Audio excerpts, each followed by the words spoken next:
Friends, welcome to my YouTube channel eContent VB. Today we are discussing a new accounting standard called Interim Financial Reporting. Before that, if you are new to my channel, please subscribe my channel for the latest and updated videos regarding advanced accounting. So, in today's accounting standard, this standard is issued by Council of Chartered Accountants of India and it came into effect in respect of accounting periods commencing on or after 1st of April 2002. If an enterprise is required to prepare and present the interim financial report, it should comply with this standard. The objective of this standard is to prescribe the minimum content of an interim financial report and to prescribe the principles for recognition and measurement of or condensed financial statement for an interim period. Timely and reliable interim financial reporting involve the ability of the investors, creditors, and others to understand enterprise capacity to generate earnings and cash flow and its financial condition and liquidity. Now the question is, interim period means it is a financial reporting period shorter than a full financial year. Interim financial report means a financial report containing either a complete or set of financial statement or a set of condensed financial statement as prescribed in this statement for an interim period. An interim financial report should include at minimum of the following component. Number 1, condensed balance sheet, condensed statement of profit and loss, condensed cash flow statement, and selected explanatory notes. An enterprise should include the following information as a minimum in the notes to its interim financial statements, if material, and if not, disclose elsewhere in the interim financial report.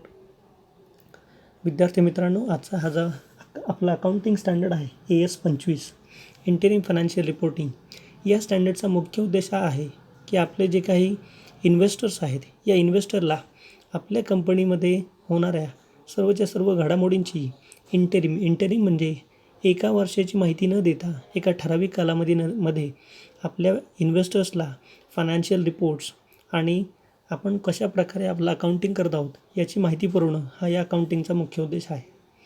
हा accounting standard हा त्या अकाउंट्सला किंवा त्या business एंटरप्राइजेसला लागू होतो ज्यांना interim financial reporting किंवा interim statement जमा करणं हे गरजेचं आहे. आता इंटेरिम फायनान्शियल स्टेटमेंट म्हणजे काय, तर जनरली कंपनी ह्या दरवर्षी आपले फायनान्शियल रिपोर्ट सादर करत असतात, परंतु ज्या कंपन्यांचा कारभार हा अतिशय मोठ्या प्रमाणावरती चालतो अशा कंपन्यांनी प्रत्येक 3 महिन्याला किंवा 6 महिन्याला जसं त्यांच्या अकाउंटिंग पॉलिसीमध्ये मेन्शन केलेलं असेल त्यानुसार त्यांनी आपले फायनान्शियल रिपोर्ट तयार करावेत व ते जनतेसमोर किंवा त्यांचे जे इन्व्हेस्टर्स असतील, गुंतवणूकदार असतील, त्यांच्यासमोर ते मांडावेत, जेणेकरून त्यांना वेळोवेळी कंपनीच्या आर्थिक बाबतीत जे काही घडामोडी होत आहेत याची त्यांना माहिती मिळू शकेल. आता इंटेरिम फायनान्शियल रिपोर्टिंगमध्ये काय येतं तर कंडेन्स बॅलन्स शीट, म्हणजेच बॅलन्स शीट हे अतिशय शॉर्ट फॉर्ममध्ये त्यांना तिथं दाखवणं गरजेचं आहे. त्याचप्रमाणे प्रॉफिट अँड लॉस अकाउंट असेल किंवा कॅश फ्लो स्टेटमेंट असेल की ज्याच्यामध्ये ज्या महत्त्वाच्या बाबी आहेत त्या सर्व त्यांनी याच्यामध्ये मेन्शन करणं गरजेचं आहे.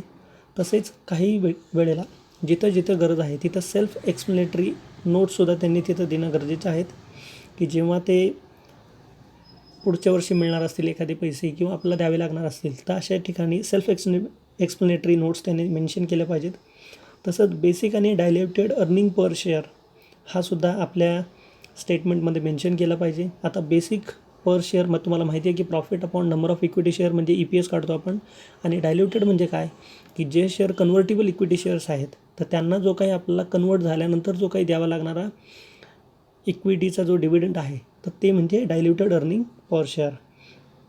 आणि ह्याच्यामध्ये जिथं जिथं कंपन्यांना AS-21 लागू होतो अशा ठिकाणी कन्सॉलिडेटेड फायनान्शियल स्टेटमेंट हे देखील त्यांनी मेन्शन करणं गरजेचं आहे.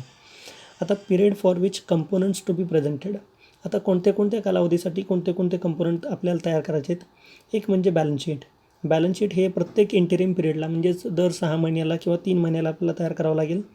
तसंच आपल्याला त्याचं कंपॅरेटिव्ह ॲनालिसिस पण द्यावं लागेल 3-3 महिन्याचं. त्याचप्रमाणे profit and loss account, cash flow statement आणि काही वेळेला जे बिझनेस सिजनल असतात तर अशा वेळेला additional reporting for 12 months ending on reporting interim date and comparative for 12 months period. म्हणजे ज्या ठिकाणी सिजनल बिझनेस असतो तिथे त्यांना इंटेरिम तसंच 12 महिन्याचं देखील कंपॅरेटिव्ह त्यांना द्यावं लागेल. आता ह्याचं रिकग्निशन आणि मेजरमेंट कसं करायचं आहे, तर ज्याप्रमाणे आपण आपले ॲन्युअल फायनान्शियल स्टेटमेंट तयार करतो त्याचप्रमाणे हे देखील स्टेटमेंट तयार करायचे आहेत.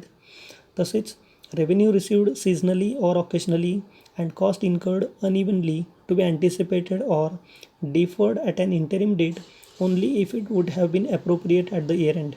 म्हणजेच काय की जर आपल्याला आपले रेव्हेन्यूज किंवा आपली जी काही कॉस्ट आपल्या भविष्यामध्ये इन्कर्ड होणार आहे तर ते मात्र तुम्हाला जर श्युरिटी असेल की ते आपलं इथं दाखवणं गरजेचं आहे तर अशा ठिकाणी तुम्ही ते मेन्शन केलंच पाहिजे. त्याचप्रमाणे nature and amount of change in accounting estimate relating to final interim period to be disclose as a note in annual statement. जर आपल्या अकाउंटिंग पॉलिसीमध्ये बदल होणार असेल तर आपण नोट्समध्ये हे मेन्शन करणं गरजेचं आहे. तसेच चेंज इन अकाउंटिंग पॉलिसीमध्ये चेंज असेल तर अकाउंटिंग स्टँडर्ड जे आपलं AS1 आहे की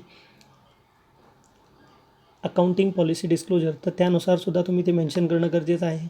तसेच अकाउंटिंग पॉलिसीमध्ये जर आपण त्यांच्या पिरियडमध्ये चेंज केला असेल तर आपल्याला जे काही लेटेस्ट ॲन्युअल फायनान्शियल स्टेटमेंट आहे तर ते लेटेस्ट ॲन्युअल फायनान्शियल स्टेटमेंट त्या पर्टिक्युलर पिरियडचं हे देखील तिथं दाखवणं गरजेचं आहे. आता ट्रान्झिशनल प्रोव्हिजन या ठिकाणी no need to present the following statement in the interim periods. म्हणजेच खालील कालावधीमध्ये कुठल्याही प्रकारचं फायनान्शियल स्टेटमेंट देणं गरजेचं नाही. उदाहरणार्थ कंपॅरेटिव्ह आणि म्हणजे चालू वर्षाचं आणि त्याच्या पुढच्या वर्षाचं प्रॉफिट अँड लॉस अकाउंट, त्याचप्रमाणे कन्सोलिडेटेड फायनान्शियल स्टेटमेंट असेल तर हे आपल्याला शक्यतो त्या ठिकाणी देण्याची गरज नाही आहे.